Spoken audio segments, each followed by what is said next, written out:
Oh, yeah. Dion. Cindy was questioning what's going on with the bills. Am I doing this correctly? All right. Period.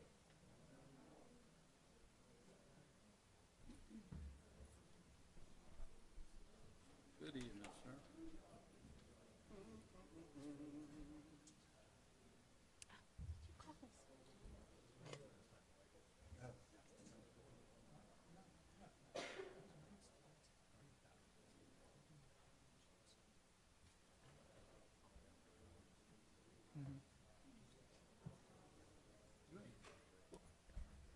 Did you call him such?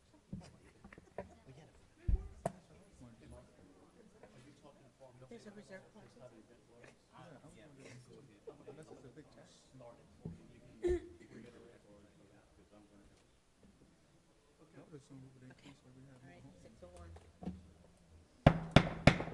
Good evening. Welcome to tonight's City Council meeting for the City of Covington. This meeting is hereby called to order. Roll call, please. Councilman Lewis, Here. Councilman Botsford, Here. Councilman Roberts. Here. Councilman Inman, Here. Councilman Gaberga, Here. Councilwoman Weiss. Here. Councilman Barrett. Here. I'd like for everybody to rise for a moment of silence, please.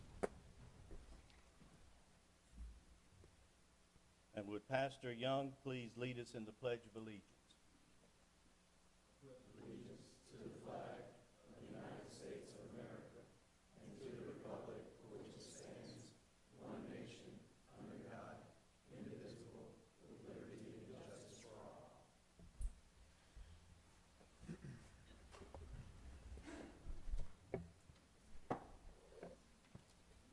It is with great pleasure that I'm going to ask that this council move up Special Resolution number 2024-15, which is a resolution of the City of Covington, dedication of Reverend Alfred Nathaniel Young, Jr., Memorial Avenue. It's certainly well-deserved and a long time coming. If you bear with me, I have a little something to read about Reverend Young. He was born December 16, 1955. He obtained a bachelor's and master's of theology at Union Baptist Theological Seminary. He began his ministry at the Church of Christ Holiness in Covington and founded Faith Bible Church here in 1989 and would lead that church for 26 years. And I'm sure all of you who are around would agree that Faith Bible Church became a beloved part of this community for all people. I had the opportunity to know him forever that it was. I've only been here for almost 40 years. That makes me a newcomer. And but I can tell you that that's a message that he frequently, and I see some heads saying yes to that because it was for all people. He founded Upward Community Services to provide the citizens of Covington with a summer camp, after-school care program, daycare, and drug and alcohol rehabilitation. And founding Covenant Christian Church in 2002 would lead that church for 20 years. I think he brought people of all races together, and he had a lasting impact on this city, I think through leadership, ministry, and love. So it is with great pride and privilege that this City Council of the City of Covington is going to hereby recognize and commend Reverend Alfred N. Young, Jr. and his beautiful family tonight. Many years of service, achievements, and contributions, and as I said, it's well overdue. Are there any other council comments before we go? We're going to do it in reverse. We're going to do council comments before community comments. Yeah, I don't mind. Let me take my city council hat off for a second. I'm the director of the YMCA, and Pastor Young was also part of the YMCA back in the day, kept the C in the Christianity side of the YMCA as well as anybody could. So I just want to also mention that not only was he an asset to District A in Faith Bible, and he was everything to the YMCA as well. So I appreciate that time he spent with us. Yeah, I'd like to say, Councilman I don't think that we have enough dedications and recognition of African Americans in this community. And I think it's about time that we stepped up and started doing more and recognizing the people that have built this city and made it the special place that it is. And remember, I met you a long time ago at the YMCA. You told me you would see what I do, and and you said after that you would invite me to your church, so I'm still waiting for that. But I'd like to come talk, and I just want to say thank you. I went to the funeral service. It was a beautiful service, and I appreciate everything that your father done and everything that you do as well. Thank you. Councilman Lewis. Yes, I would definitely like to echo what John said. We need to recognize more of African Americans and what they do in this city and have done. The family has definitely been a pillar in this community, in District A and beyond. You know, anytime I call, I ask for help, you guys are there. So I am ecstatic and happy to be a part of this, and I look forward to doing a lot more. Thanks a lot. Councilman Inman. Yes, sir. The first thing I'm going to say is he never lost sight of the man that he was chosen to be, and that's quite powerful. The other thing is his legacy going forward is going to be one of unity and community, and that is a powerful message. And look, this is long overdue, and it's a wonderful thing. So thank you. Thank you to the family as well. Councilman Jaberga. I only met Reverend Young once, but he just struck me as a profoundly powerful human. And, you know, I can see that I was not the only one that felt that way. And so this is very well deserved, and we're all very blessed to have had him in our lives. I was able to confirm with Pastor Young that I had heard this, but I wasn't sure about it, that they referred to him as man. And I can tell you that he was in every meaningful way. So I will need a motion to accept this resolution. Oh, Diane Councilwoman Wise, I'm sorry. You know, she's an interim now. You got, you know. As interim councilwoman, I just want to thank Reverend Young for his countless contributions to the community. They are numerous and extend well beyond the people in this room. Your touch and your reach are far greater than any of us, I think, even realize. And I just wanted to say sincerely thank you for all that you've done and all that you probably will continue to do. Thank you. And it is our intent after tonight to have another special, we'll say, an ability to go out in the community and actually have something where these signs are.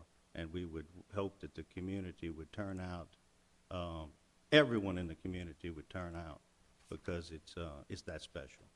So with that, and did I cover everybody on the count? I would ask for a motion to accept. Motion? And I need a second. Second. Roll call, please. Councilman Botsford, Yes. Councilman Roberts. Yes. Councilman Inman, Absolutely. Councilman Jaberta, Yes. Councilwoman Wise, Yes. Councilman Barrett, Yes. Councilman Lewis. Yes. And with that, we have a little something that might look good in the newspaper, and it'll look better on the street.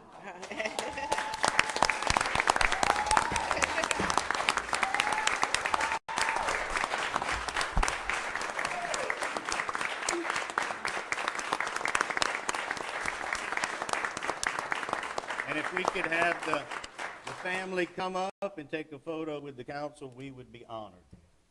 Oh, and move that out the way.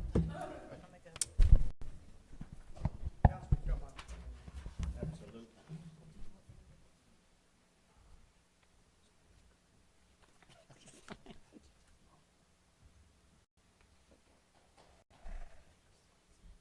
We can do that. We can do that.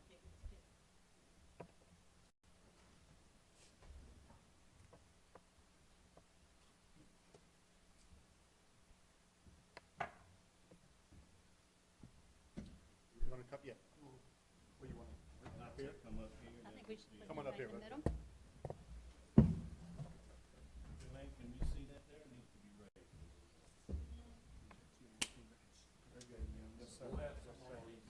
Maybe raise it a little. It'll be raised, I mean, it needs to be raised. Yeah.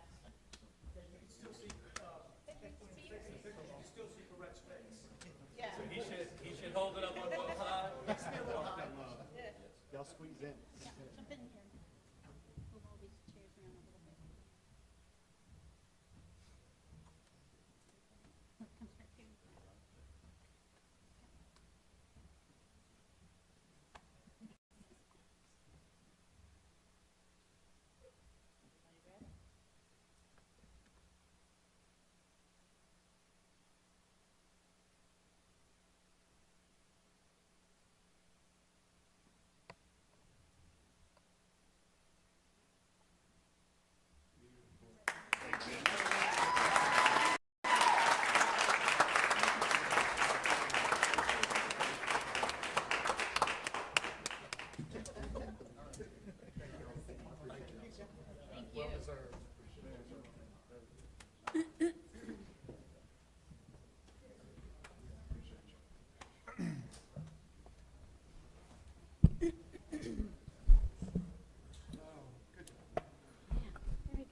I said a few months back that this council was going to be active, and I think that this is a prime example of what's good in our community.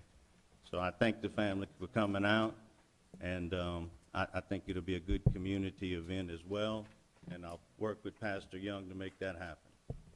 One more round of applause.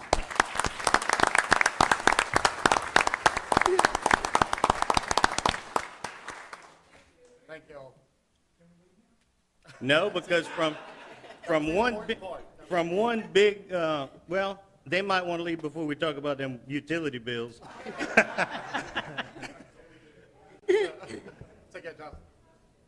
We would now like to have an appearer, Ms. Sunny McDaniel, Autism Awareness Month, Councilwoman Weiss.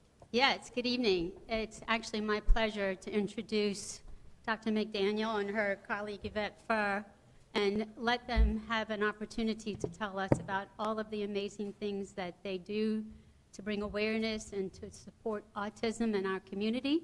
So, Dr. McDaniel? Thank you. I appreciate the opportunity to speak today. I am Dr. McDaniel. I'm actually a doctorally prepared nurse practitioner, a certified autism specialist, as well as a member of the St. Tammany Hospital Foundation Board. So I'm here today to talk to you about autism and also our St. Tammany Health System's autism efforts. Autism, I can sit here and talk to you about the statistics and data and what autism is. But if I only focus on the challenges, you're going to miss a lot of people that has contributed to the world that is also autistic, such as you can go as far back as Sir Isaac Newton, Albert Einstein, Mozart, Beethoven were all believed to be autistic. Fast forward, you wouldn't even have the 1980s Ghostbusters movie if you didn't have Dan Aykroyd, who had a passion for policing ghosts, which came evolved to Ghostbusters. Our very first patient ever diagnosed with autism lived 130 miles away from us today in Forest, Mississippi. And back then in the 1940s, when you were diagnosed with autism, you were institutionalized and your families were told to forget about you. Fast forward, he graduated with MSALS, with a French degree, traveled the world, loved to play golf, drove a Cadillac, worked in the bank. So amazing man. He passed away last year at the age of 89. Superman, right? But we also have children that are on the spectrum that are playing Little League Baseball right now in the schools that are doing well academically. So there's many things. If we only focus on the challenges, we're going to miss a lot if we don't focus on the strengths as well. So what is autism? So by definition, autism is a spectrum disorder that characterizes 3 core sign symptoms. It's deficits in social communication, which is verbal and nonverbal, and the presence of restricted repetitive behaviors, activities, or interests. So a lot of words that don't really provide a lot of meaning, right?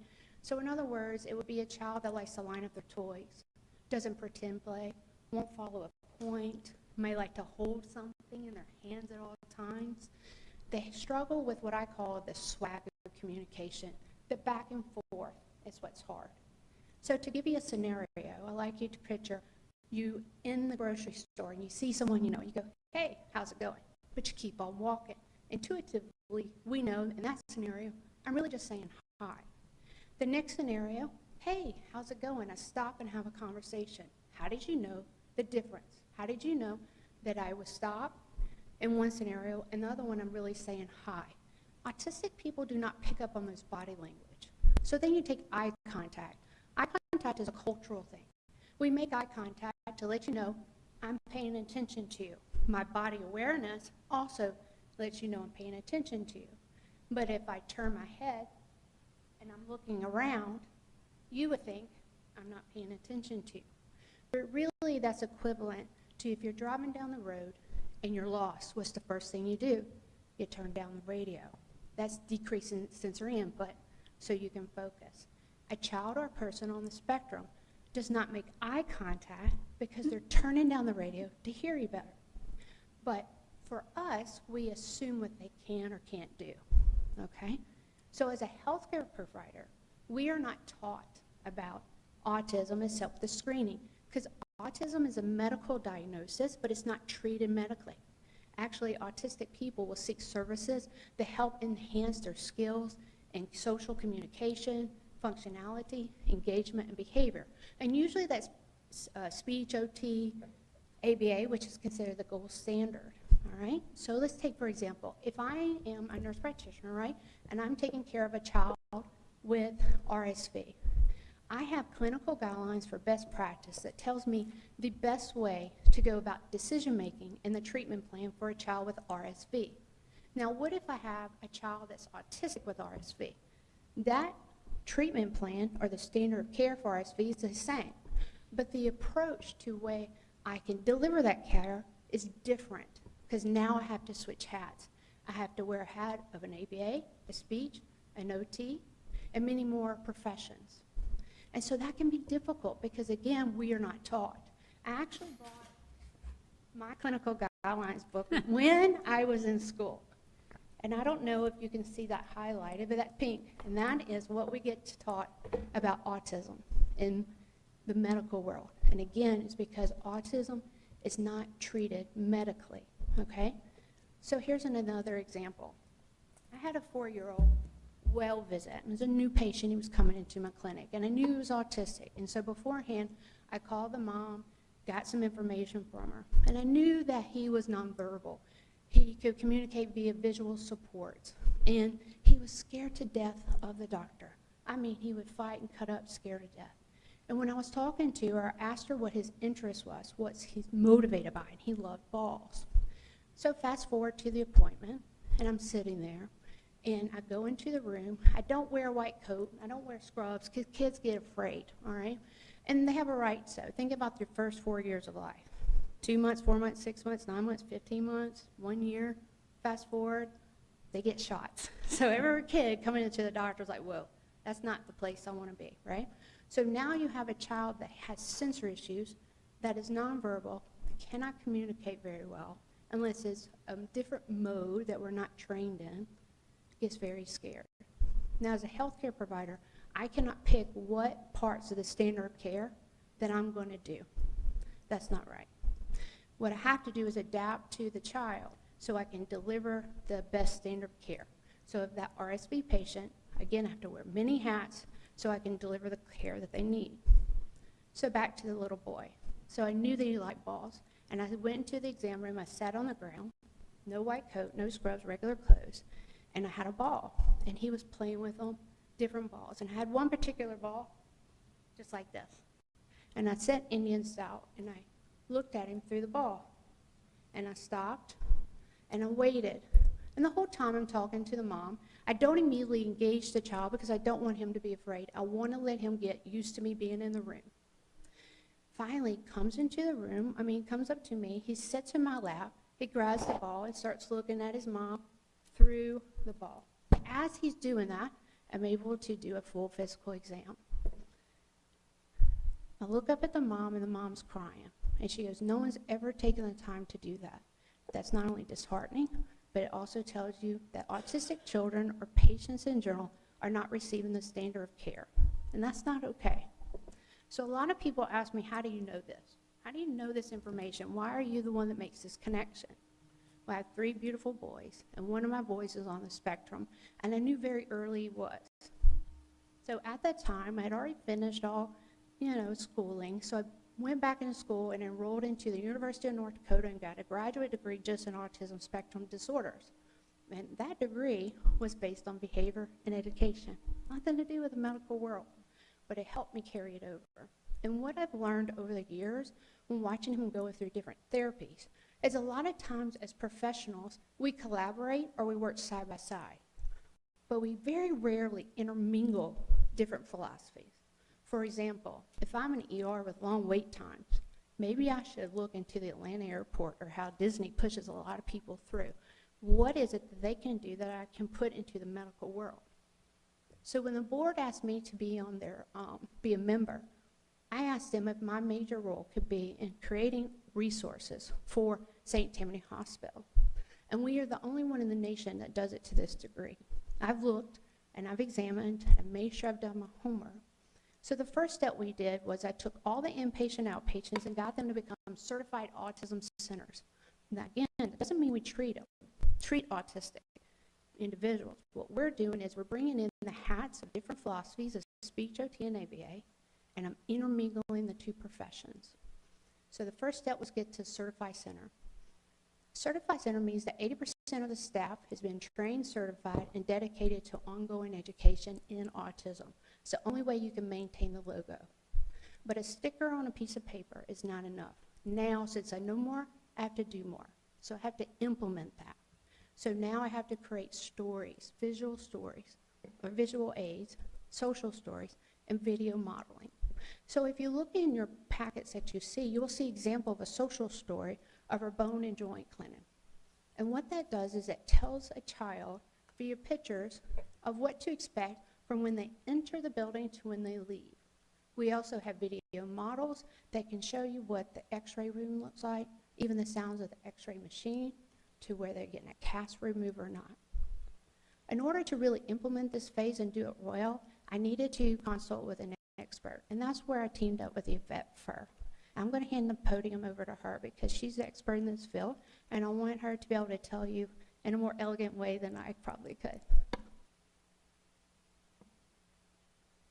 Hi, everyone. I'm deeply grateful for the opportunity today to address you and share some insights on a project I'm very passionate about.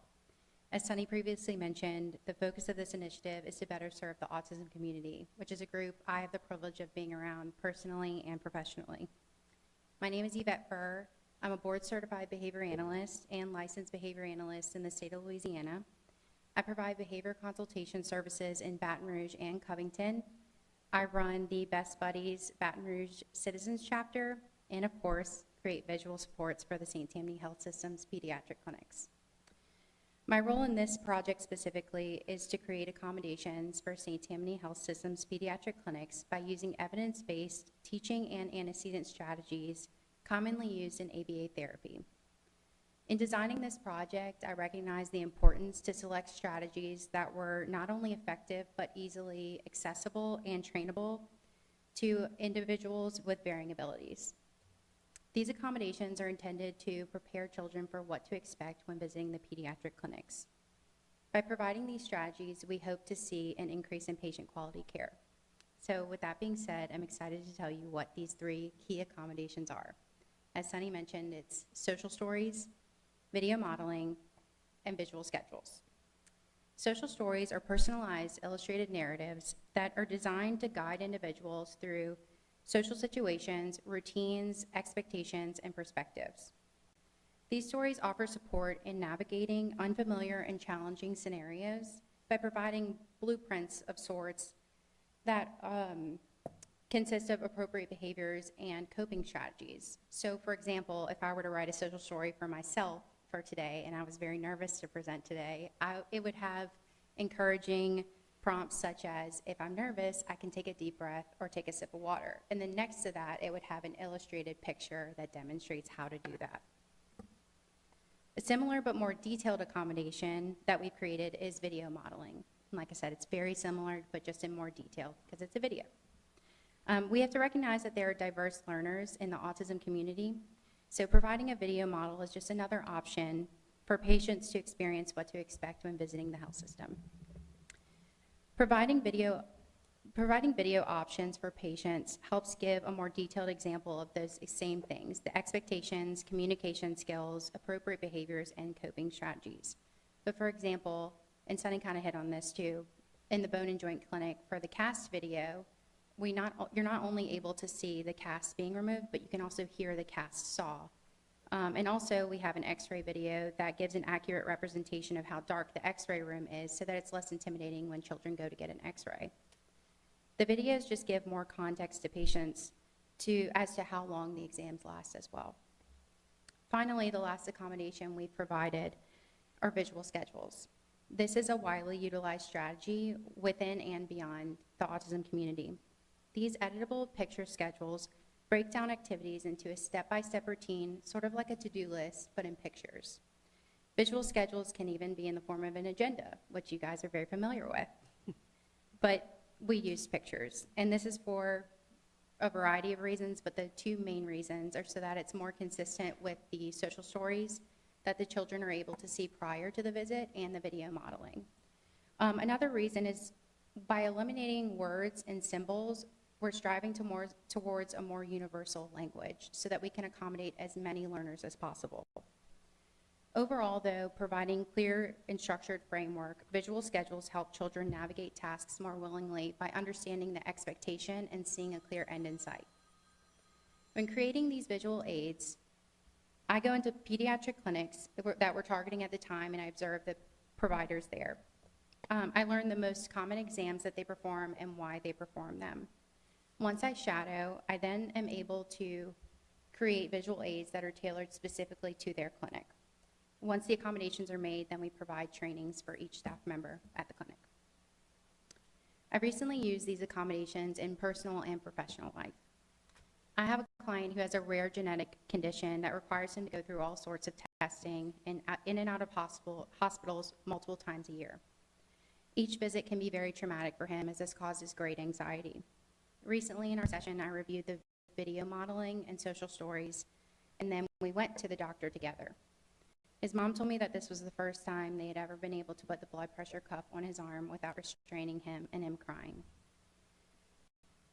He was even excited for the exam. Earlier that morning at his x-ray, he was able to tell the x-ray technician exactly how to take an x-ray of him, and they even offered him a job when he's old enough. On a personal note, though, I'm very proud of this project. It is very difficult to watch a community that I serve continuously be excluded from the standard norm when there are so many accommodations available. I have many roles, but the one thing that they all have in common is that I have to witness autistic children and adults settle for less simply because they see the world differently. I'm so thankful to be a part of a project that is going to make a difference in so many lives. Thank you again for the opportunity today, and I hope that you check out all of our accommodations on the website. Thank you. Thank you.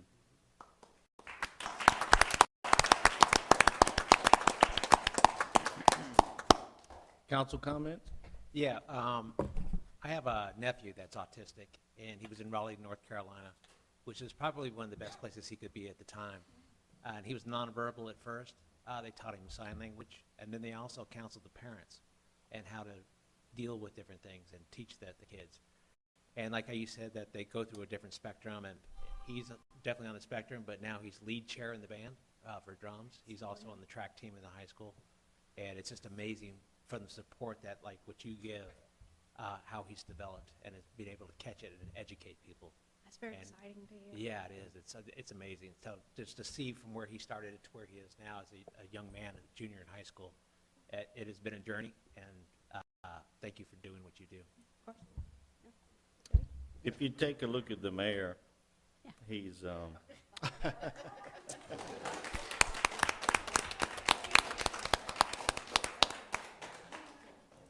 I never thought I would actually say that in public, though. Yeah, if I can add real quick, I'm working in a coffee shop and a lady walks in and she says, "You would be amazing to work with special needs kids. I'll write you the check to go get the certification to do it." Yeah. And I did it. And it's probably the moment that changed my life the most, of working within that group of autism, cerebral palsy, Asperger's. It does something not just for the kids, having somebody that cares, but for you having a completely different perspective of what life is. And I would encourage everyone to volunteer and go do some time with just some kids that need the support and need the help. And it creates an awareness that you wouldn't believe. Y'all mentioned the website. I want to make sure that people at home hear this. It's sthfoundation.org, St. Tammany Hospital Foundation, sthfoundation.org/autism. If you want more information, they can reach out, I'm sure, directly to you guys, but go there too, and it can help you out. So thank you guys for what you do. Appreciate it. Councilwoman And I- Weiss? I have one more thing to say before y'all leave, if that's okay. As an educator and someone with family members who have been diagnosed on the autism spectrum, I admire your drive and determination. Mm-hmm. It's obviously very personal, and, you know, how can I say this? The initiative that you both have taken is certainly something to be appreciated. I look at this, y'all have taken the concept of the bedside manner and re-envisioned it to accommodate a growing population that heretofore has basically been ignored. And that is profound. I think that's profound.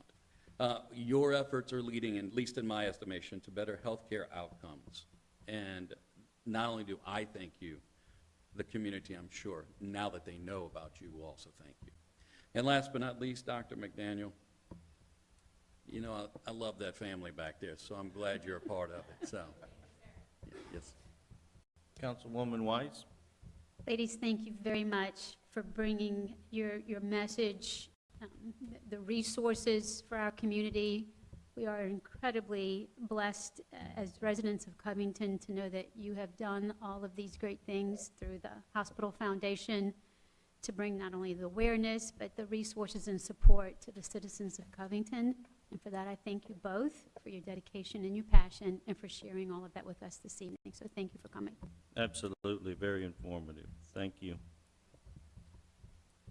All right. We will now move on to the consent calendar. Regular meeting minutes, March 5th, 2024, followed by introduction of item number 2024-04-01, an ordinance of the City of Covington to amend the 2024 operating and capital budget. We have introduction of item number 2024-04-02, an ordinance of the City of Covington amending the Covington Code of Ordinances, specifically Appendix B, the Comprehensive Zoning Ordinance, Part 3, Use Districts, Section 3.30, Mixed Use Overlay District Section, with limitations on the flexibility of mixed-use overlay districts. I need a motion to accept the consent calendar. So moved. I need a second. Second? Roll call, please. Councilman Roberts? Yes. Councilman Inman? Yes. Councilman Gabberta? Yes. Councilwoman Weiss? Yes? Councilman Barrett? Yes. Councilman Lewis? Yes. Councilman Bosmer? Yes. All right, regular agenda, public hearing and action on number 2024-03-01, an ordinance of the City of Covington amending the official zoning map of the City of Covington, Louisiana, to reclassify a certain parcel of land from CBD Community Business District, HDC, MUOD Historical Downtown Covington Mixed Use Overlay District to PCUD, Planned Combined Use District. I will originally just say that the Zoning Commission of the City of Covington, having held its public hearing, recommends to the City Council that we pass it and the approval of the reclassification. City Attorney, Mr. Rod, any comments? The only comment I would add would be this is the Star Theater property. The only reason that I'm sorry, this is the Star Theater property. The only reason they were forced to go through the re-subdivision process was that the existing overlay district ordinance didn't have the flexibility to allow them to proceed with a intense use review. The only variance between the existing code and their application is the increase of the size of the building from 10,000 square feet to approximately 13,000 square feet. Every other item or criteria in the overlay district, they comply with. And as you mentioned, it was passed unanimously by the Zoning Commission. And I would just add that the PCUD zoning is, I think, fair to say, consistent with the benefits of the mixed-use overlay, correct? So I urge its adoption. I would ask for community or public comment. And seeing none, I would ask if there's any council comment. No, I think that this is well needed. I'm glad to see this change to allow them to move forward. It's been long overdue, and I look forward to the new buildings that are coming in its place. Mr. President, yeah, I would, also echo, this is, fantastic development for that area, and I think everybody in Covington is excited to see it. I guess the issue that I have is we have two pieces of property literally across the street from each other, and one proceeded in one way, and another has proceeded in another fashion. This is a PUD, and the other just used the straight mixed-use overlay. And so I think there is some confusion as to how this works. I know that the ordinance that we have placed on the consent calendar for consideration, is part of that. I think that, and my understanding is that we're going to have a holistic view at zoning and how we're doing things. I wonder whether or not this is the time to do that with not much public notice for something that is very important, Well, my point is we've got a Planning and Zoning Commission meeting on Monday. This is being introduced tonight, and we've got, council will take this up in May, right? So that's a fairly compressed period of time for the public to engage with the Planning and Zoning Commission Well, and to but engage with us. You're talking about two completely different issues. So the matter before you tonight is a zoning reclassification unrelated to any review under the historic district. The PUD classification is going to specifically tailor the zoning of the Star Theater site to the exact building proposed by the developer or the owner. Right, no, I understand that. But remember, what we are proposing on the ordinance that was introduced tonight is an amendment to the zoning code to provide a public hearing and review of proposed increases in intensity of use for particular sites without requiring a re-subdivision. But the way the process works is there will be a public hearing on the proposed amendment to the Historic District Overlay Code before the Zoning Commission. The Zoning Commission will then make a recommendation to approve, deny, or modify the proposed zoning amendment, zoning ordinance amendment, and then it is moved forward to the City Council, where there will be a second public hearing to allow input before the council votes yea or nay to amend the ordinance. So, I mean, you've got So I guess two the public question I have, hearings within 30 days. the question I have is when is the zoning commission meeting? It's 15, it's next week. yes, It's in less than a week. yes. And when was that noticed to the public? That, the deadline to submit this would have been mid-March, So that was noticed to the public in mid-March correct, for the planning and zoning. And then it's going to go to them, and then it's going to come back to the council. correct. And why is it important to move this measure now? What has changed? Well- Such that, because we have a Well- larger project that we're going to spend a lot of money on to bring in a consultant and help us understand how zoning is done. Why are we doing this now? What has changed Well, that Well, let's look at requires the us to act on context. something at this point? Well, again, I want to emphasize this, this conversation has nothing to do with the ordinance pending before you. No, but that's- I'm going to answer it anyway. Yeah. So, The PUD, I don't think there's no objection here about the PUD. It's great. all right, well, let's put it in context. There's a statutorily mandated time frame within which matters are presented to a board and then presented to a council. However, the zoning commission can table it, have a second public hearing. The city council can table it and have a second public hearing.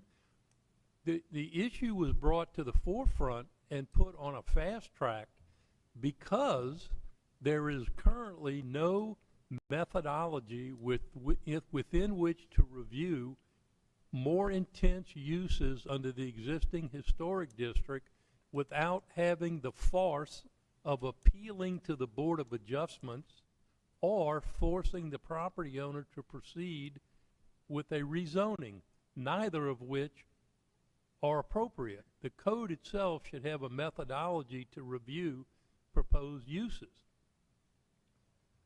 At the time that we made the decision to try to fast track it is because we were presented with several different potential projects which we did not want to force the property owner to go through a time-consuming re-subdivision process to be able to do their project.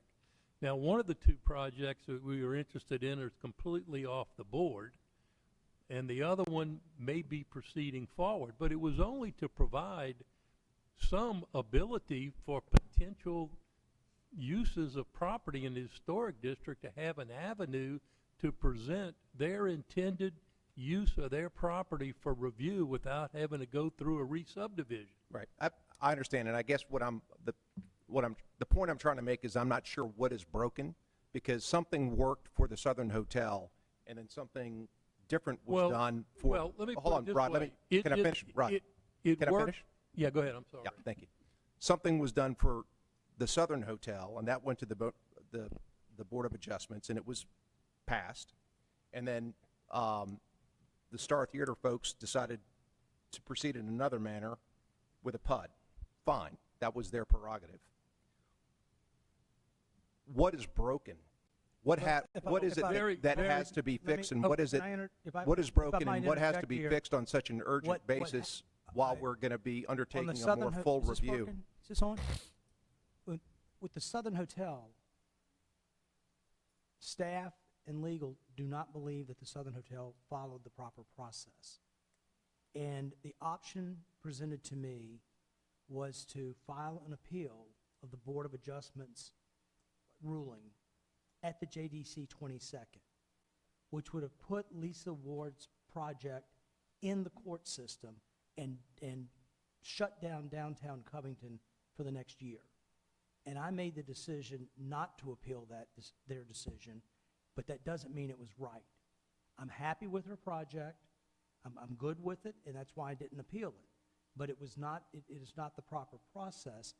My understanding is that what they're proposing as an amendment will rectify that and say, no, this is a way to go and do that, the higher intense use. I thought it was bad for the city of Covington to sue the Board of Appeals in the JDC 22nd and shut down Lisa Ward's project, and that's why I didn't do it. But it doesn't mean that option wasn't there. It doesn't mean that the next time we won't do that. And how terrible would that be for downtown Covington with what we have going on?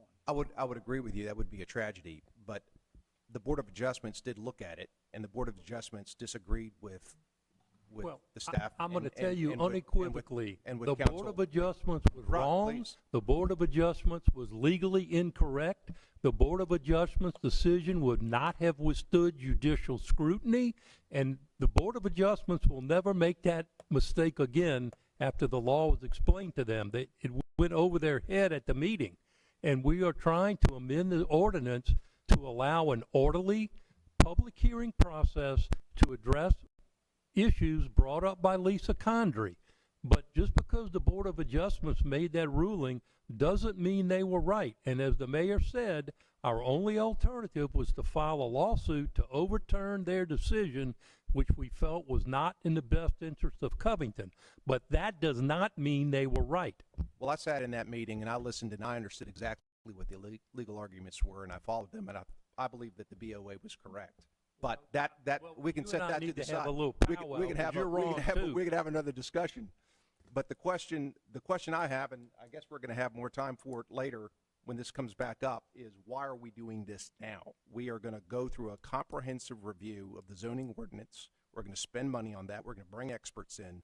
We're going to think through all of this, right? Is there a reason that we're doing this now, as opposed to after we take the time to have consultation with the experts that we're going to hire, and everybody can sort of understand their input, as opposed to have planning and zoning look at something that might go over their head and then come back to the council and look at a pretty extensive change to a piece of legislation that is integral to how this city operates, because it is dealing with the historic But the two are zone not in the mutually city. exclusive. You can make the change now and still do the more in-depth down the road, but that would eliminate a Board of Adjustments decision that puts me in the position of filing suit against the Board of Adjustments, which in the long run is going to be bad for the city.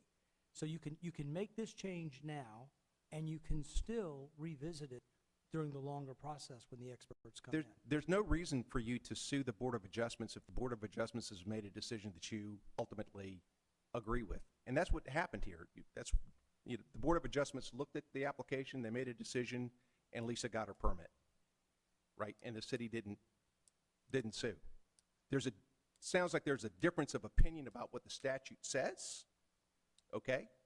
And that Isn't could that the be, basis of litigation? that could be, but it doesn't mean that you have to litigate. But what we have is, you know, what, again, I'm only asking, what's the urgency? Why do this now?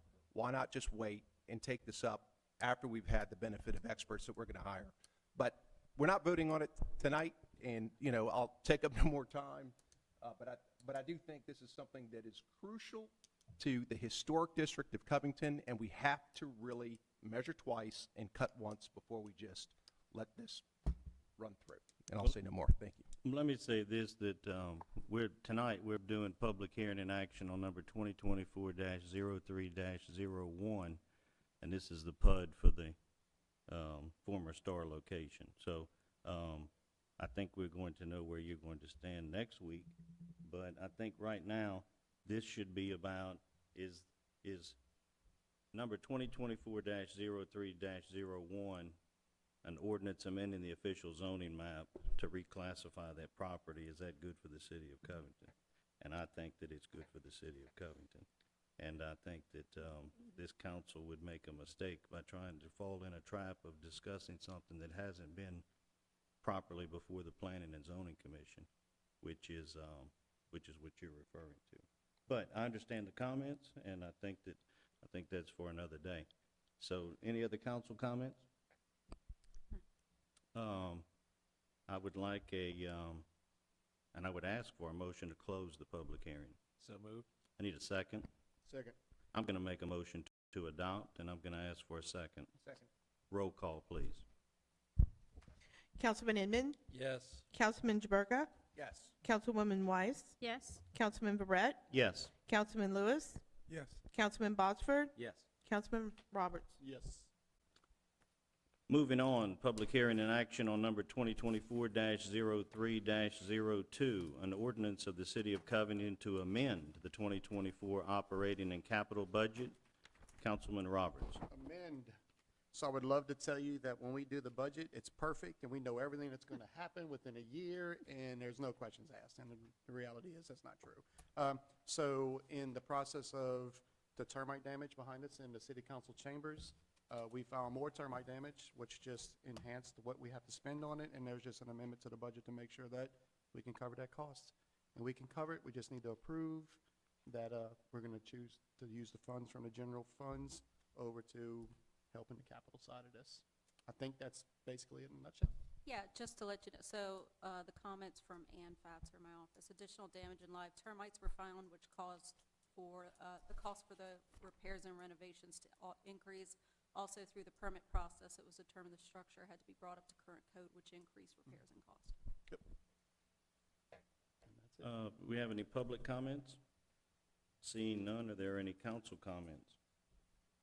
Yeah, the only thing I have is that, obviously, we have termite contracts on all of our city property, correct? Yes, we do, but But this one came from the roof down, so it doesn't they get are covered. saying it's a different type of termite. Yeah, it's a different type of termite. We had them come in and look at the buildings with termite damage. Yeah, and I guess my point was, is that was in the floor, so was that different from the one that came in from the top, or were they all the same? Was it like a subterranean type thing from? The word Formosa termite came up. Yeah, that's the ones that swarm, but Yeah. the other ones that are the subterraneans, and I was just wondering. I'm not a two different termite things. expert. I'm sorry. You're not a No, it's termite just- expert? No, it's just like, what I'm saying though is that. Give it 2 weeks. What I'm just saying is if we had the termite treatment down on the ground and the termites came from the ground, then Yes. we would be able to have that, recoup that, I would believe, from them. It's usually an Yes, insurance. so at the time, Rod did review our contract with them, and the type of termites they treated at the time were not covered in the service. Okay. So we tried. Okay. Have we since changed that to cover both termites? It won't, They it won't won't cover it. cover the compliant one, you'll only cover the subterranean. Perfect. Thank you, Rob. Any other interesting questions or comments? If there's no more comments, can we please close the public hearing? I need a motion to close. So moved. I need a second. I need a motion to adopt, Motion to adopt. and I need a second. Second. Roll call, please. Councilman Gerberga, Yes. Councilwoman Weiss, Yes? Councilman Verret, Yes. Councilman Lewis, Councilman Botsford, Yes. Councilman Roberts, Yes. Councilman Inman. Yes. All right, moving on. Public hearing and action on number 2024-03-03. An ordinance of the City of Covington enlarging the boundaries of the City of Covington, describing the property to be annexed and added thereto as Lot 302, Flower Estate Subdivision, Section A, Section 47, Township 7 South, Range 11 East, St. Tammany Parish, Louisiana, and also classifying this property as zoning district CR, Regional Commercial, under the zoning laws of the City of Covington. I can tell you that I have no appetite, I'm the sponsor of this, I have no appetite whatsoever to annex additional property. I don't think it's in the city's interest. This is a very unique situation. This is the 3 lots, there's a 4th lot. It's 100% boundary, contiguous common boundary, if you will. I see no reason, frankly, to not allow it. There's no voters in it. It's 3 lots. There's a lot connected to it. The property owner, and again, not to rely on planning and zoning, but this went before P&Z, didn't it? Real quick comment. Yes, it went before planning and zoning was adopted unanimously. The issue is the property owner, as stated by Council President, owns 4 lots, actually owns 5 lots. 4 of the lots are already in the City of Covington. The 5th contiguous lot is in the parish. So he virtually cannot do anything with the property because he's got 2 different jurisdictions that govern the building permits, the zoning, and everything. So he's trying to get all 5 lots in the City of Covington so he can do something with it and have one government entity that has jurisdiction over all of his property. The property is already zoned CR.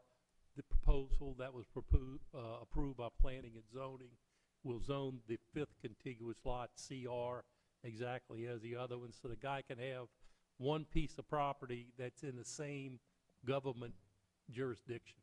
That's what it's all about. And Council Jaberga's comments on the last issue about notice, I want to point out the notice of the filing of this petition gave the opportunity for a public hearing. Publication in the St. Tammany Farmer, the official journal for the City of Covington. No written objection, no opposition to the proposed annexation has been received. It's in my former council District E. No one has said they're opposed to it. I just want everybody to recognize and understand, I think this is a unique circumstance and situation, and I wouldn't see any reason why we shouldn't allow it. I think, in fact, it would send a horrible message to homeowners that we don't recognize an ability to recognize parish versus city. And it's, like I said, it would make no sense to me as to not grant it. But with that being said, is there any public comment? And seeing none, is there any council comment? Is there any, are there any buildings or of residents on the, There is not. No, it's 5 vacant lots. all vacant? 5 vacant lots, there's no registered voters residing within the property. The zoning commission has recommended that it all be CR, and I just think that unless somebody has a valid argument, which I'm open to listening to, I actually thought about how I could oppose this, and I couldn't come up with anything. So, well, you know, like Councilman Jaberga telegraphing where he's at next month, I'm not in favor of annexing any more property in this, but I just don't see any reason why we shouldn't do this. And I think you might want to share with the public a little bit why some of us have that attitude towards annexation in context with the wastewater treatment capacity. You're not just, I mean, there's a reason there that we are not really interested in adding more properties onto our wastewater. Very good point, and thank you, because I understand what I'm thinking, but sometimes I have to tell other people. But, you know, this city cannot, without taking on the responsibility of eroding, if you will, time that we're going to have to deal with this this situation. And it's going to be a big budgetary issue, and the council has been working with the administration on it. We simply can't afford, in my estimation, to have that squandered at this point. And just a comment regarding this property in that context.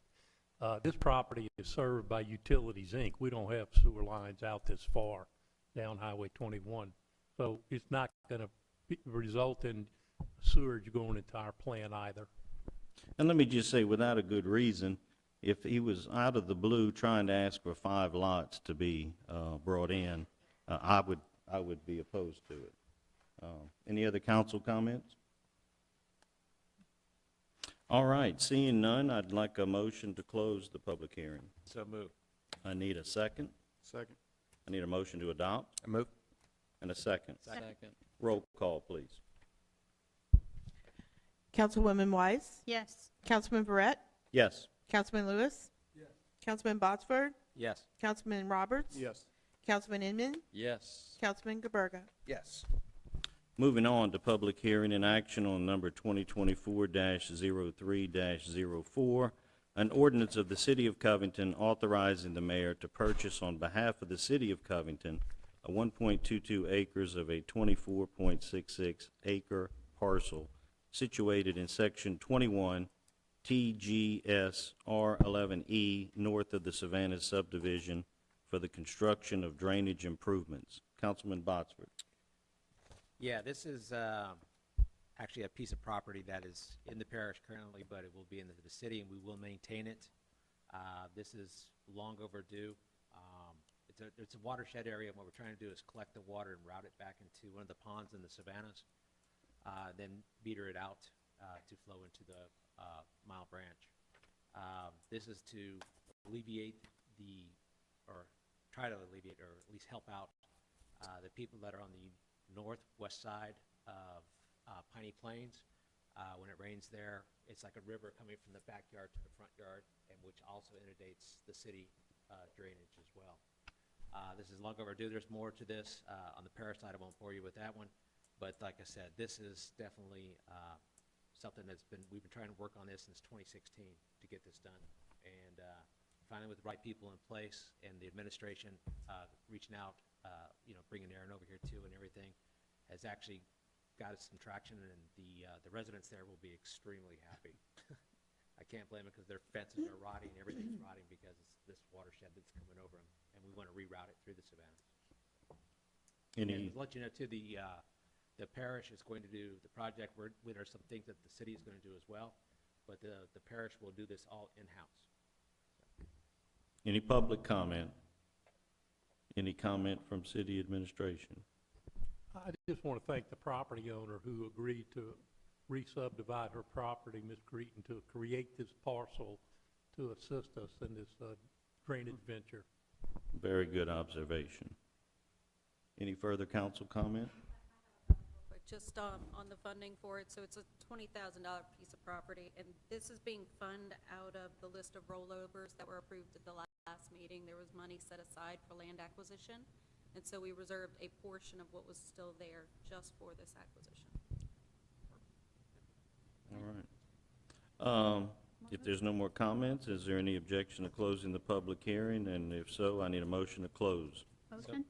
Second? Second. I need a motion to adopt. Motion to adopt. I need a second. Roll call, please. Councilman Barrett? Yes. Councilman Lewis? Yes. Councilman Botsford? Yes. Councilman Roberts? Yes. Councilman Inman? Yes. Councilman Gaberga? Yes. Councilwoman Wise? Yes. Public action on number 2024-03-05, an ordinance of the City of Covington authorizing the mayor to execute a drainage servitude agreement with Savannah subdivision for a drainage improvement project. Councilman Botsford. All right, this is the second part of this. This is, there's going to be the city's not buying the property from the Savannahs. We're allowing them access to do the improvements to route this water, and like I said, have it meter flowed out with homeowners association, so it allows the mayor to execute a drainage agreement with the Savannahs. All right, any public comment? Seeing none, is there any administration comment? I'd just like to thank Councilman Bosworth for both of these. I've had a couple of meetings that he's invited me to, and I can tell you that the people in Savannah are really looking forward to some improvement. Yes, as the mayor always says, the speed of government. So since 2016, at least we got it going, so. I need a motion to close the public hearing. So moved. I need a second. Second. I need a motion to adopt, So moved. and I need a second. Second? Roll call, please. Councilman Lewis? Yes. Councilman Bosford? Yes. Councilman Roberts? Yes. Councilman Inman? Yes. Councilman Gaberga? Yes. Councilwoman Weiss? Yes. Councilman Barrett? Yes. Under new business, we have resolution number 2024-14, a resolution of the Covington City Council informing the Louisiana Department of Environmental Quality of the actions regarding the sewage treatment facility. We have a very special guest. His name is David, and David's going to tell you all about it. Good evening. How are y'all? Good. I get the pleasure of coming here every year. You know, I know I appreciate y'all letting me come. I haven't, every year I get to go, we do a stormwater audit of the municipality wastewater treatment plant, go through everything with Michael, the administration, kind of give them an idea of what's going on. You know, I recommend y'all all go back there. They do a good job. We've been working with the city since, my dad told me 1979 is when we first started doing testing. I mean, they've always done really well. You can see it in the progress and how everything looks at the treatment plant, and it looks great. So, you know, I had the pleasure of going back there. It was 2 weeks ago, right, Mike? Yeah, 2 weeks ago, and everything looks great. Kind of give you all a little general synopsis of what we have here today. This is the annual MWPP audit. This looks at 7 different areas of the wastewater treatment plant and how you perform. Lower the score, the better. So there are some points you're going to see that carry over every single year, but they're good points to me. You know, the people that have 0 score, they're not having development, things like that. So first and foremost, you know, do y'all have the packet in front of you that looks like this? I guess. Okay, cool. So on the influent flow, that is the city's ability to take in flow from throughout the parish during rain events and just normal average daily flow, treat it, process it, and get it out, right? So you did have 5 points for that, but that's just, I mean, y'all in older city, you have aging infrastructure, you're going to get some infiltration. I know Michael does a very good job of controlling it and keeping everything at bay at the treatment plant, and they do a really good job. So you did get 5 points there. To me, effluent quality, that is what you put out. You got 0 points. I mean, you had all single-digit numbers last year. To do that on a plant that runs at close to 3 million gallons per day, that's exceptional. To not have any failures, not have any violations from the treatment plant, that's great. I mean, that's your city wastewater treatment team doing a great job and ensuring that what leaves this plant, they treat it and they get it out into the environment at a safe concentration, which they do. They do very, very well. So you got 0 points for that. You did get points as your treatment plant ages. You're a mechanical treatment plant. You're going to get points every year. Now, you do major renovations, upgrades, things like that. You can reset your score and start over, and that's how you do it. But you did get an additional points for that. The biggest improvement in 2023 was the reduction in overflows throughout the system. I know when I was here last year, y'all had some projects planned to do point repairs. I think they were doing video lining and things like that. So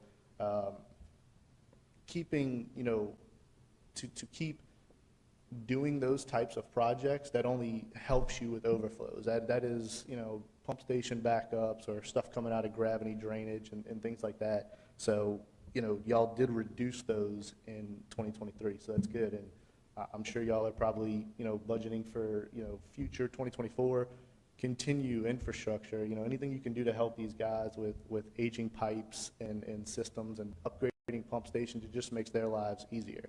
It does. We operate a lot of treatment plants as well as provide consultation.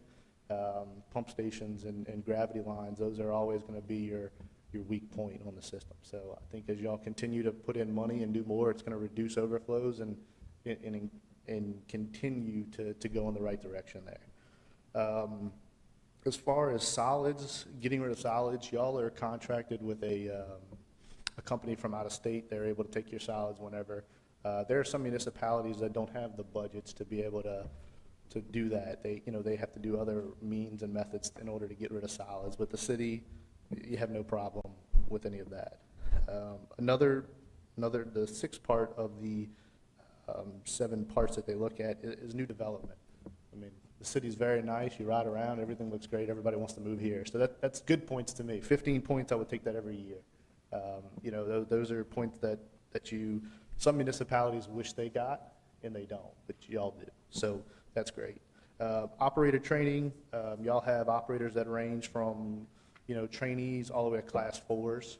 They do all their trainings, they maintain their certifications, and they continue to learn and evolve as the treatment process moves on. But overall, you did reduce your score from 2022 to 2023, in large part due to a reduction in overflow. So not only does the treatment team take the wastewater and treat it, but the guys that are working in your collection system, pump stations, people that are doing clean outs and repairs, things like that, they're also helping as a goal to drop y'all's score every year. So I think it's something that it's not always appreciated in the wastewater business. It's something people don't really think about, but it is a very hard job, and these guys do a very good job at what they do. So I would tell y'all to always thank them if you see them. That's something I would recommend. So other than that, if y'all have any questions? No, it's very good to hear, and I like you repeatedly said they're doing a great job. So they are. You're the expert, and you're the one that's going to grade them. I'm a little concerned that the lower score means you do better, but beyond that, yeah, I'm very exactly. pleased to hear it. Yes, sir. No, that's good. I mean, look, kudos to the administration and the whole team out there that is responsible. yes, sir. Now we can afford to annex that one lot, you see. I don't think that's going to make a big difference. Any other council comments or questions? Just one quick comment. The administration seems to be doing a great job in terms of putting some money into infrastructure to improve some of the lift stations. In particular, I believe it was the electric panels that had to be raised.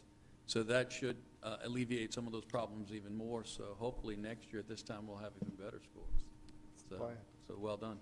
No, we're going to have lower scores. Yes. Well, I said better. Hey, better, lower, same difference. Lower is better. I Yes, love sir. it, man. I Yes, love sir. it. Just an educational question. Yes, ma'am. What becomes of the sludge that's taken away? It's actually a really good question, and it's really cool, and this is something that you're going to hear much. If you were on the tour the other day, So It's on y'all's, my list. yes, so y'all's solids from the wastewater treatment plant, they belt press them. They are belt pressed into a hopper that has been picked up by a company called Bro Services out of Kiln, Mississippi. They actually take this solids and land apply it. So it's mixed up with the soil, and he regrows corn, soybeans, and throughout the year. So he has a huge facility, Kiln, Mississippi. He does probably, I would say, 75% of my clients.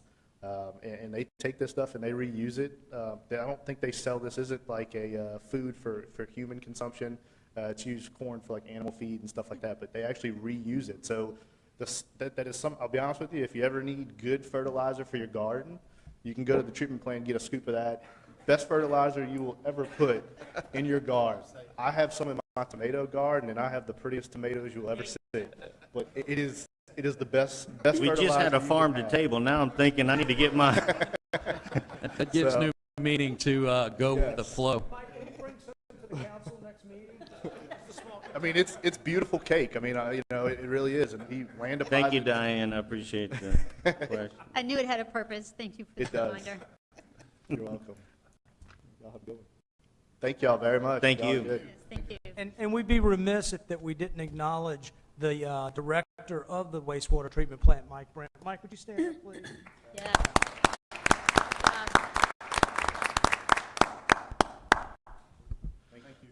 All right, we need a motion to accept. So moved. I need a second. Second. Roll call, please. Councilman Botsford, Yes. Councilman Roberts, Yes. Councilman Inman, Yes. Councilman Gaberga, Yes. Councilwoman Weiss, Yes. Councilman Barrett, Yes. Councilman Lewis. Yes. All right, moving on, resolution number 2024-16, a resolution of the Covington City Council regarding a lease purchase agreement for the purpose of financing a fire truck. Somewhat interested that fire truck is in quotation marks. Councilman Robert. It is a fire truck still, from what I know. Yeah, this is kind of, it is what it is. We're going to purchase another fire truck. I think one of the trucks we have needs to be replaced. I believe it's quite old. I know Stephen would come speak on behalf of the fire truck scenario. And then there's also a portion of this, the lease purchase agreement is for tax exemption, and Ms. Nina's here in case we have any of those finance questions for her as well. First of all, thank y'all. We typically don't get any opposition when we're buying the trucks, but I think it's because the administration does good homework and due diligence when it comes to buying the fire trucks. It's not getting any easier. Last year, almost a year to the date, y'all agreed to buy a truck, and it was a little over $607,000. The one we're asking you right now is a little over $742,000. Same truck. So the big difference is the emissions with the engine underneath the cab is the increase with that.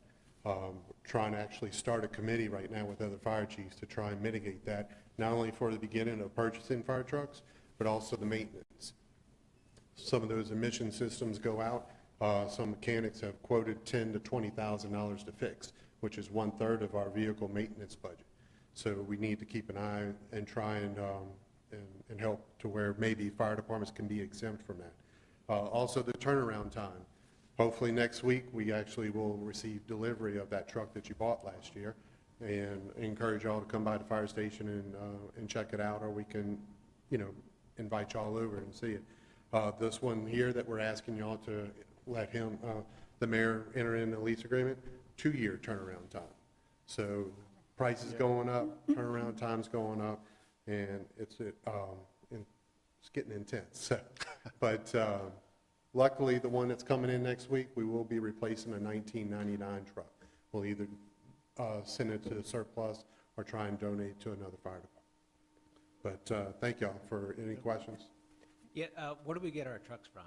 Is it like local or like Louisiana-based or? So it's a bid process, but sometimes they have like state contract where we can go in and, you can get a truck and you can avoid that bid process. And the truck that we're getting next week, hopefully, and the one that we're going to be ordering is from Pierce, which this one's made out of Florida. Okay. Yeah, I just wanted to make clear for the record that this wasn't Warren Sal's old fire truck that Mayor Mark wanted to purchase to drive around town, so. He can still drive it, though, I'm pretty sure. All right, any other council comments or questions? Yeah, and as mentioned, this is a tax exemption, so I don't know if they had any questions on how we're purchasing this. No? Me? Yeah. It's a tax exempt lease purchase, and what that means is that we don't pay taxes on it, right? And so the PNC, they don't pay taxes on the interest that they make off of it either. So that's how it kind of goes down. But it's $742,000. The interest rate on it is 5.65. And last year, the interest rate on the one we purchased was 5.15. So it's gone up 50 basis points, but it was 19 basis points cheaper than the competitor, which was government capital. So this is through PNC. That's all I have. And you can imagine tax exemption on $740,000 is quite a bit of money. So thank you for working on it. Absolutely. Yeah. So just for the point of institutional history, when Councilman Verrett, Joey Botzer, and myself came into office a few years, 4.5 years ago, we started a program where we would budget $250,000 each year on these lease agreements. And that's what allowed us to replace the first fire truck, which was a 1993. And then the one we're now replacing, I think he said 99. There might have been a 96 in there, but we're just now replacing the 1999. Or was it the 96? We're about to get rid of the 99, and then we'll be getting up to a 2008, which is almost obsolete now at this time. So I I say that just to remind council, people, and the public in the future, this program we have of budgeting $250,000 a year and doing the lease purchase allows us to always be investing in a new fire engine. And by the time we get through all of these, it'll probably be time to go back and start on the first one. So if we just keep that steady tortoise approach, I think we'll be good. And also, if I'm not mistaken, this helps us with our fire rating too by upgrading our equipment, correct? Yeah. Any further council comment? Seeing no public comment, I need a motion to accept. So moved. I need a second. Second. Roll call, please. Councilman Roberts, Yes. Councilman Inman, Yes. Councilman Gaberga, Yes. Councilwoman Weiss, Yes. Councilman Barrett, Yes. Councilman Lewis, Yes. Councilman Botsford. Yes. Getting through the new business, it is time for council comments. Nope. No? Did I miss another one? Oh, my God. I almost made it. Must be the upcoming bad weather that's got me. Resolution number 2024-17, a resolution of the Covington City Council approving updates to the city employee handbook. Councilman Roberts. Yes, and Aaron, you may want to help me out here, just if I verbalize this wrong, but the handbook is getting rewritten, improved, things are being adjusted to bring things up to date, but that can't happen without our approval, so you have a copy of all the changes that's been made in the employee handbook. They're written in green. If you were able to go through them, you'll see that it's all justified and things that just needed to be addressed as opposed to what was prior to the employee handbook. So really kind of cut and dry, but is there anything else that? No, I mean, just high level, we've had some changes we've been wanting to make, and so just to give you a high level idea, a lot of it has to do with state required training. We clarified how payroll works during an emergency after a emergency declaration is issued, and we are also simplifying how the benefit time works. For instance, we're combining personal days and vacation days, so we don't have two types. And then we're going to allow employees to roll over their leftover time at the beginning of the year. Yeah. Any public comment? Seeing none, any council questions or comment?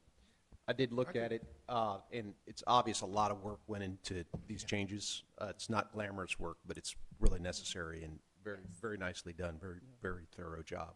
Thank you. I was in some of those meetings. It was very glamorous. Very glamorous. Yes. Peter? I just had two. When you're combining the personal vacation days, are they losing anything with No. that? No? So personal days, I don't know when that was established, but it had a different purpose, I guess, from a vacation day. You just say, I need a personal day. But they kind of became the same thing over time, and so we just thought it was cleaner to put them together, just to make them the same thing.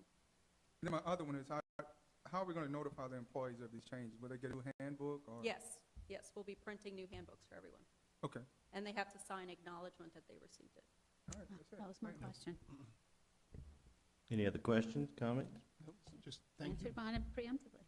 And I would commend Ms. Bavona, because there was a lot of meetings on it and a lot of conversation, and I think it was And I needed. commend Eugenie. She Yeah. did most of the work, and she did a great job. Well, it always, And she it's a ran all group of this effort. by our employment attorney, too, before we did anything, so. Yeah, good work and good job. All right, motion to accept. So moved. I need a second. Second. Roll call. Councilman Inman, Yes. Councilman Gaberga, Yes. Councilwoman Weiss, Yes. Councilman Barrett, Yes. Councilman Lewis, Yes. Councilman Botsford, Yes. Councilman Roberts. Yes. And now, if there's no objection, council district comments, beginning with District A, Councilman Lewis. All right. I just have one for this month.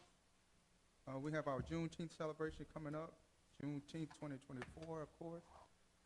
As usual, everybody's invited. The planning stages started probably about 2 months ago. We will kick it off with our Junior Juneteenth Fashion Show and Scholarship Award Ceremony.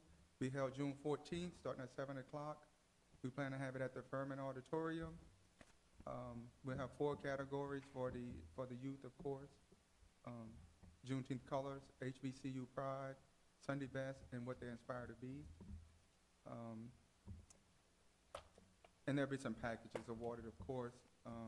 And then we move on to June 19th, where we're planning to have our Freedom Day Parade, which will start at Peter Atkins Park.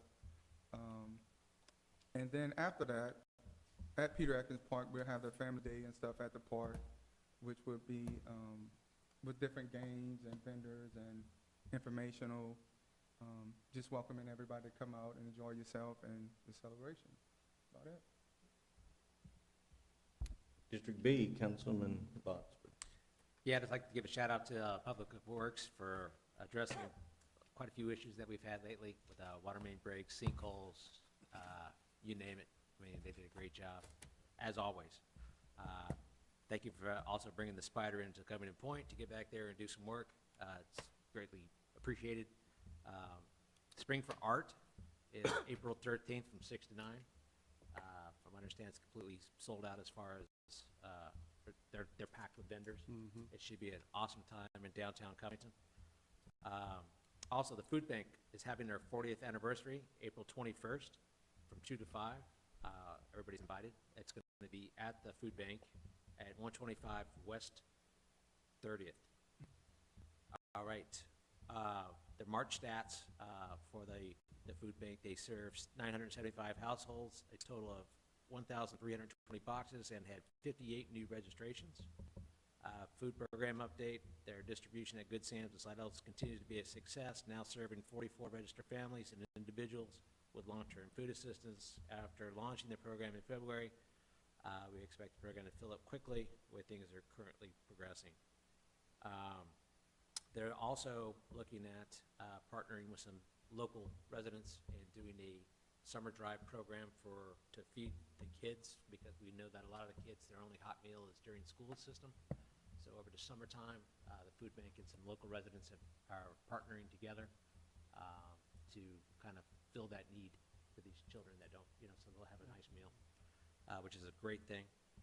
They're also having a golf tournament. Will be Tuesday, May 14th at Beauchene. Their forms can be found at northshorefoodbank.org/golf tournament. Also, just remind everybody that tomorrow's farmers market has been canceled due to the weather threat, but they will be back at the trailhead next Wednesday, as well as Saturday. They're right outside here of the building, so please come out and shop local. Thank you. Thank you, sir. District C, Councilman Roberts. Yeah, since you just said the magic word, weather, just be careful going out tomorrow. We know that it's going to be ugly in the morning, and if you don't need to be on the road, don't be on the road.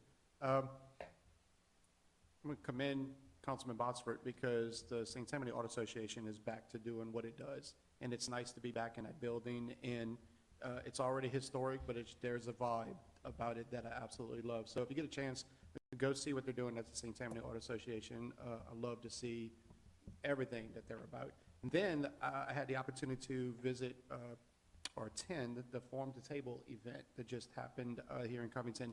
And I even asked Sarada, who I want to commend as well. Sarada Barnett is amazing at what she does as far as holding the event. But I was like, how many times a year do we do this? Because it's amazing. She's like, once a year. I'm like, man, people miss the moment. So when you see this come back around, Farm to Table, go to it, because it's pretty amazing what they do in downtown Covington. Perfect night, and I'm sure Councilman Barrett will elaborate, and the mayor as well. Other than that, District C is in good hands. The only thing I can say, if I had to reiterate anything, is just slow down. 15th Street is still 25 miles an hour, and you're going to live and learn. Just learn it and slow down. It'd be the easiest thing to do. That's it. Thank you, sir. Councilman D. First of all, to reiterate what Councilman Roberts says, please slow down. I live with an eye shot of 15th, and, on occasion, it's the 15th Avenue Freeway. So, yeah, by all means, please be aware of your neighbors out and about. Locally, the Covington Branch Library got all kind of things going on this month. Teen anime, that's kind of a big deal, I guess, for the youngsters. The DNA genealogy, so if you want to go find out about your family tree, by all means do so. Teen Volunteer Day is on the 23rd. Medicare 101 Day, so if you're in someone who that's the 24th. 2 p.m. So if you're starting to get a long in the tooth, maybe that's a visit to be made. In addition, they always do the ESL classes and yoga, both virtual and in person. Check the schedule if you choose to do that. Lots going on at the library. Gallagher Park, we had a lot of residents come out. Thank you to Mayor Mark for putting forth those meeting dates. A lot of great information, so we have a lot to chew on going forward. But yes, certainly something that's near and dear to the hearts of the residents in District D. Covington, my word, have we had a lot of events going on?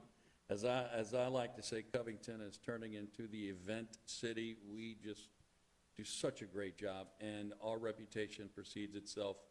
And as Mayor Mark mentioned, with Southern Living, I believe it was, actually noting us again, it's a well-deserved reputation. Which also brings me to Public Works and the police and fire department. These events, they do require a lot of effort. So in terms of the infrastructure in place to take care of the people who are enjoying our beautiful city. And of course, Sarada Bonnet and her staff, just amazing. Can't say anything more than that. Last but not least, emergency preparedness. Yeah, be smart, be weather aware. And if you have some neighbors who are indigent or elderly, please take the time to check on them. So, and that's it. Be safe. Thank you, sir. Councilman DeBerger, District E. District D, so a couple things I wanted to share. The Old Covington Neighborhood Association is sort of on its feet. It's been around for about a year now, and I think it's really, starting to do some good work under the leadership of Jan Robert and Mike Gilly. I want to give them a shout out. Really well thought through organization. I think, they're doing good things not only for District D, but also for the older part of the city in general. Music events. As Councilman Inman noted, I mean, we have so many, and they are all awesome, and it's really been great to get out and hear such great music. What I want to share is there's another kind of music event that happens throughout the city that is maybe a little bit less known, and they are music jams. So it's one thing to go and listen to music, it's another thing to go play music. And if you like to play music, or you have someone in your family that likes to play music, or somebody that works with you that plays music, come to the music jams. So the North Shore Traditional Music Society is an organization that has a cooperative endeavor agreement with the city, and has received a lot of support from us. There's a traditional jazz jam once a month at St. John's Coffee House. There's a bluegrass jam on the final Fridays. There is an open mic night at the Coffee House also last Thursday of every month. There's the Farmers Market Jam on Wednesdays. There's another jam on Thursdays. So if you like to play music, not only is Covington a great place to listen to music, it's a great place to just come and play some music and join in with other musicians. There's an event, Swing Time and Springtime, which is also being sponsored in part by the city. Don Vapey, our very own, one of the top banjo players in the world, a resident of Covington, is going to be playing along with Ben Redwine, and I hope that people can get out and support that event in April. The community garden, I was with the mayor on last Thursday, and he showed me the community garden and told me that there was an event there on Saturday. I stopped by, and I was just blown away by what that effort is, and what it is such a great example of where the city can get together with residents and support something that is really vibrant, and it was exciting to see. I also learned a lot about the water treatment system for the city. Got a great tour. Obviously, given the report tonight from an outside expert, it's well-deserved. I was very, very impressed, and I don't know if the team is still here, but they certainly deserve, kudos from us. That's all I have. Thank you, sir. Councilwoman at Large, Ms. White. Thank you. Just a bit of a follow-up from what I shared last month about the North Shore Technical Community College and their scholarship celebration that they held at the end of March. And while I wasn't able to attend, I did dig in a little bit because I wanted to get some feedback on these particular individuals that are potentially future leaders in our community. And just as a quick recap, this particular scholarship event basically acknowledges and celebrates the remarkable students that have demonstrated outstanding academic achievements, leadership qualities, and a commitment to making a positive impact in our community. There were a total of 53 scholarships valued at over $52,000 that were acknowledged and awarded. And I'm actually happy to recognize 5 residents of Covington who received some of that scholarship money in a number of programs that address registered nursing, electrical line technology, veterinary technology, and information technology. And I am told that Alicia McGee, Tristan Guillory, Brooklyn DeForest, Austin Lebo, and Jeremy Gugno, if I'm pronouncing that correctly, were all some of the recipients that received scholarship recognition. So I just wanted to acknowledge them publicly, as well as all the good things that come out of the North Shore Technical Community College. Excellent. Thank you. Thank you. And thank you for our autism awareness up here. I thought that was meaningful and informative. And talking about meaningful, I think that it was, it was good to see Pastor Young and his family. I thought that meant a great deal to them. And it certainly means a great deal to this city to recognize such an extraordinary individual. I said extraordinary individual. 2 council people said it tonight. Sarada Barnett does a phenomenal job, and we're very lucky to have her. The Farm to Table, the Covington Heritage Foundation put on this weekend was absolutely delightful. There was somebody there that probably needs a little recognition. He is a DJ. He is a phenomenal artist. He's a pretty good councilman.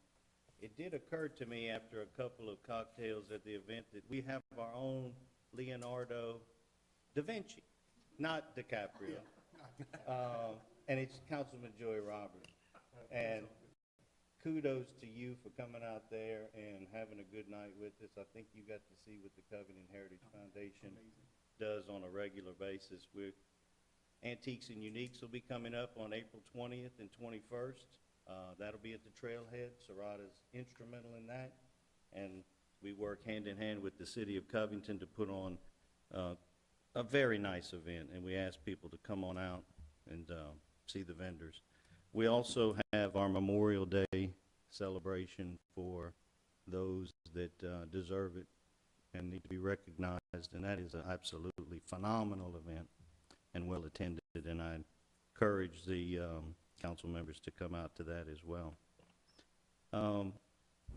Really, we're in a fairly good spot until I saw the weather report.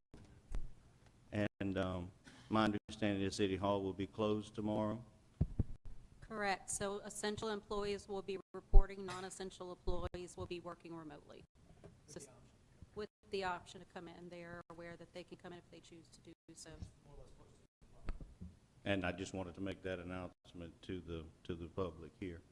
Thank you, city council members, and if administration has anything, I did want to tackle, but I'm going to let whoever is going to talk about that, just perhaps some of utility billing, if there's an update on that. I'd ask for city administration to perhaps give us an update and whatever other topic. My prepared comments for this evening are all good. We're all good. We're in a good place. Wonderful meeting tonight. Just such a pleasure from the from having the Reverend Young Memorial to the autism to drainage project in the Savannas to we're getting a new fire truck. I mean, it's just we're in a great wastewater treatment report. We're in a really good place. We have been struggling, starting back several months ago, with utility bills arriving on time. And at first I thought it was a one-off, and then I noticed it wasn't.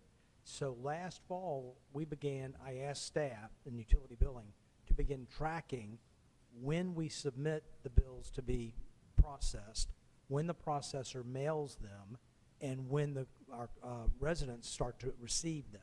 And we started that last fall, and the information was really helpful. The city utility billing department is submitting the bills on time. The processor is mailing those within 36 hours as an average, and then our residents are receiving them anywhere from 7 to 9 days later, and in some cases longer than that. So we were able to identify where our problem was, and beginning in the last week or two, we've been discussing options to how we could rectify that. Do we buy a printer and start printing our own bills and just mailing them ourselves? That's one option. Another one is to look at a processor that's closer to here in state. Our previous processor was located, I believe, in Birmingham, Alabama. We had some other issues with them, took a lower bid. The lower bid currently is in Indiana. And I don't think they're using the Pony Express, but it seems like it's taking that long. Regardless, we're not happy. Utility billing is not happy. Obviously, we don't want bills coming in that close to the due date. So we're going to be looking at some options to expedite the. I was working as a pharmacist at the Walgreens on Claiborne Hill, and a gentleman came up to the counter and he handed me a prescription. And he said, "How long will it be?" And I had a couple of clerks with me, and there were no other customers there. And I looked down the line. I said, "It'll be about 2 hours." And he said, 2 hours? What do you mean 2 hours? All you have to do is print the label, count the pills, and sell it to me. I said, "Well, okay." So I printed the label. I counted out 30 pills, handed it to him. I said, "That'll be $650. "What do you mean? I have insurance." "Oh, no. You didn't say insurance. You said all I had to do was print the label, count the pills, and sell them to you. If you want insurance, I have to enter the data. Satellites are linking up. Fax machines are going off." That's a Ron White reference. Okay, they're whirring, and it comes back to me that you have insurance, that this medication is covered. I say that because utility billing is very similar. What appears to be so simple, all we need to do is mail a bill on time, correct? No, the bill has to be accurate, it has to be read at the meter, and it has to be not only mailed on time, but more importantly, received on time. So utility billing is hard. It is a very difficult department. And we've given a lot of kudos and shout outs. Tonight, I'd like to give kudos to those 3 ladies that work at the front desk, that do data entry, they handle money, and they do public customer service on a daily basis with a smile, and doing it in some cases where you're turning someone's utilities off. So it's and let's give credit to this council, because in the last couple of years we have recognized the value of those people, and slowly but surely we added that $1,000 per year per person, which has made a difference. When I came into office, the turnover amongst utility billing clerks was rampant. Once a clerk learned exactly what the job involved, they quit. I mean, it was just very difficult. I'm happy to report that now with the utility billing clerks, the clerks we have today are the same ones we had 18 to 24 months ago.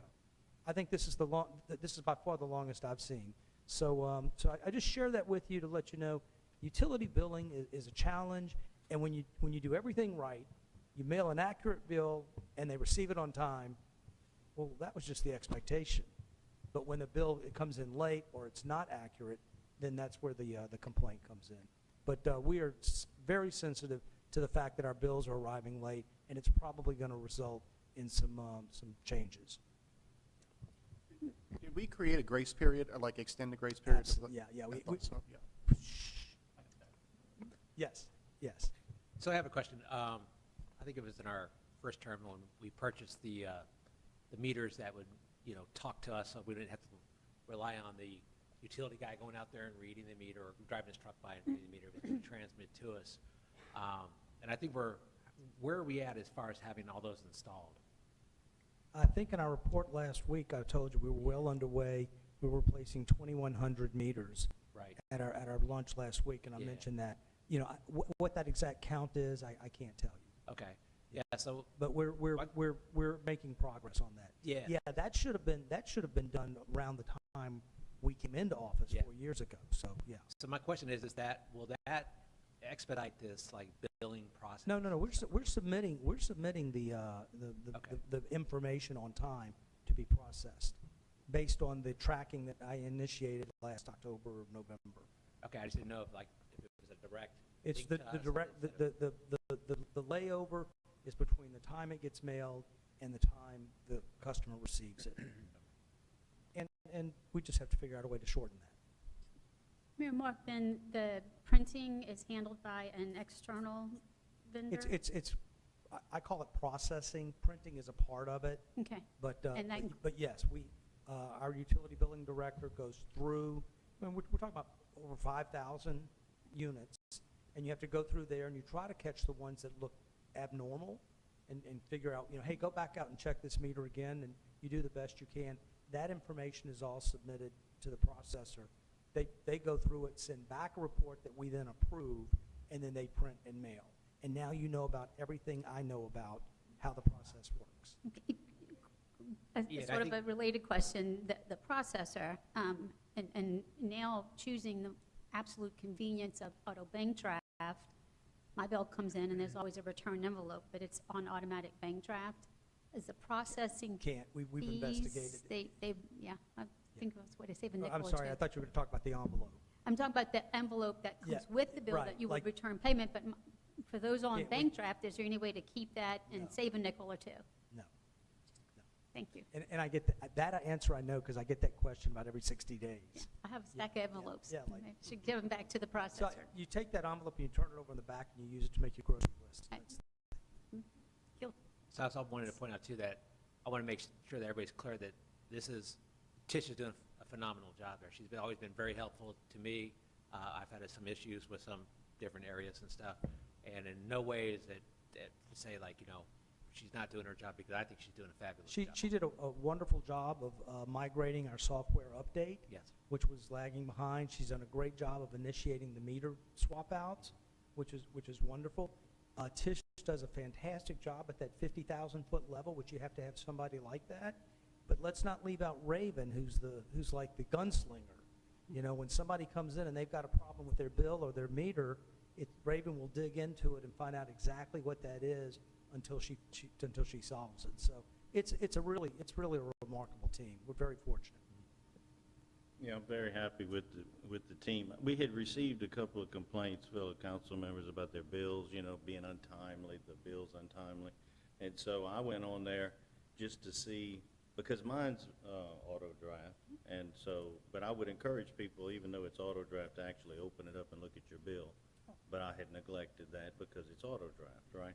So I had looked at it, and so, long story short, I won't bore you with the total due and the charges and everything else, but I had gone to covlaw.com where you pay your bill, and you can actually see your account, and you can see your payment history once you do all that, except for the fact that I had no payment history, and I've been here quite a while. So we need to kind of, That's a second issue that we've been looking into, and that has to do with a software upgrade.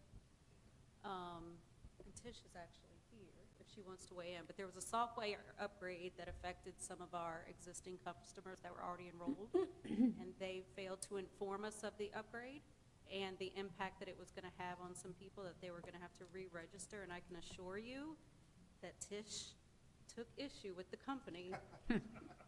And she has been taking issue with them ever since. I promise you that. So if you want to explain that. He was asking about being able to see the bill. the actual History. history, you go to your account and you register for your account. So I had a couple of constituents complaining about their bill, that they had received it, it was either due in one day or it was overdue. And so I opened my bill, and my bill showed that I was overdue, past due, and then when there was current charge, I'll just give you the figures because I don't really care if the public knows how much water I'm using. My current charges were $85, but there was a past due of $124. Well, how is there a past due? I got a bank draft, and so that my constituents understand there's money in the account. So so I figured the best way to do is go online and I could see it. Now, the funny part is, with total due 209, current charge is 85, and the bill date and the past due, I actually showed that I owe $65 today. So I said, well, this doesn't make any sense. So I actually looked to the past history, and under past history and payment history is blank. There's no payment history. And so I think that would be helpful for constituents, that I could tell them, because I couldn't do it. I didn't tell them I couldn't do it. They're finding out now. But it would be nice to have that working. But I didn't know there was an issue of the software that you're aware of. Yeah. So that's kind of where I'm going with What it. happened was a lot of customers, they had to go back and re-register their accounts because once we upgraded to the system in order to have a live feed into your account, so if you use the online billing beforehand, then you didn't get an updated bill until the next month once that bill is out. But now, if you go into there, you'll see if you pay $50, you're going to see that that $50 is paid right then and there. So a lot of customers had to go in to re-register using their account number and their customer ID And number. I just in want to order for that. reiterate again. I did. This was an error on behalf of the software company. Yeah. And then Yeah, they did this is not not something notify that I'm the head of pointing, because look, I've been around long enough to know that I'm seeing the same, great workers every time I go into City Hall. That's a compliment to what you're doing, right off the bat. And anytime I've had an issue with a constituent, you've been more than helpful in dealing with it. I just sense that there's a problem here with that. I mean, obviously, if my bill went from 200, but it passed due 132, current charge is 85, but I only owe 64, and there's no payment history, I'm gonna have to call City Hall. So speak with You're always somebody. welcome to call City Hall if you would Well- like. If you have any complaints or you hear of any Right. complaints, you can let us know. Well, I got one, it's this bill. And I'm trying to pay help, it? I'm trying to say that we got a problem with this billing Look, system. just to summarize, Yeah, yes, we agree with you. And We are- that's why we're bringing it up. We are equally frustrated, and we are aware that it is two separate issues that we are dealing with, and we are continuing to assess, and we are working on a plan to address it. Anytime you guys get a complaint, if you could please let us know, because every issue that we get the opportunity to dig into an account and see where there's an issue with it, we know what we're facing. It gives us the opportunity to learn more about the problems that we're having. So Okay. if you get a complaint, please let us know. I do have a question, just on the technical side of it. When you say re-register, do they have to delete a profile, or they just have to go back and re-register? To use your, because now if you look here on the account, it says put your account number dash your customer ID number Right. in order so that you can now be into that live feed straight to your account. Okay. But if they've previously had it since it's updated, that's what's causing some of the conflict as far as billing goes? Right. Okay. I want to say that out loud. Because we have so had many people changes hear. in there, which we've been fighting with, both with Tyler and with the online company, of trying to do more upgrades out there to the system to make it better and more efficient and Yes. cheaper for our customers. We've been very frustrated with this company because not only did the issue arise without them notifying us, they also misrepresented the scale of the issue. When we found out later, they told us it was only 20-something customers affected, and it ended up being way more than that. Yeah. So the question is, like, you said that you had past due things. So But if you- apparently I'm okay, because it's only Right, so some $65, people which is due today. who don't necessarily look at that all the time, may want to go look at their accounts and see if they have. That was really where I was commenting on it, that I wanted you to be aware that if people can't go and look at their bill history. But And if so you I have can't, any of I your don't know. constituents that have any problems, please let me know, and I'll be happy to assist them. And So, it'd be nice to get to a point to where they're not, having to get a hold of somebody. Okay.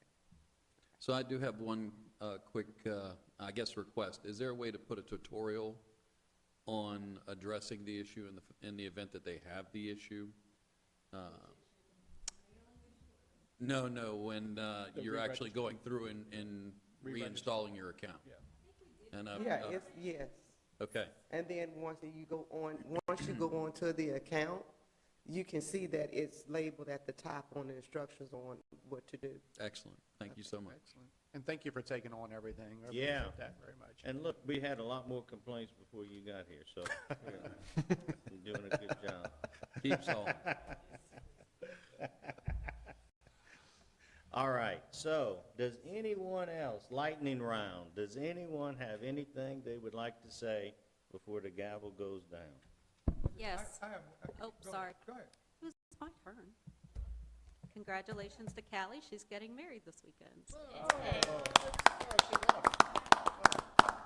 Good stuff. Councilman Lewis. She went to see her fiance. I had one question. I don't know if we looked at it from the administration or on the police side, but the other day I was driving down Jefferson, and I think right in front of the Catholic church at the stop signs, I noticed a lot of cars are now using the side road to approach and make the right turn. Open car line. Yeah. Is that something we looked at as a safety reason to try and Yeah, stop that? that's the police traffic division helps coordinate the school carpool lines, and that's the carpool line for St. Peter's. They actually line up on the shoulder, going all Okay. the way back to 15th Avenue. Okay. And they do a really good job of where they are supposed to start lining up, leaving the driveways open. It's a very coordinated effort, yeah. Okay. All right, well, I apologize for the short meeting, we're not the parish. With that being said, I'll see you on May 5th.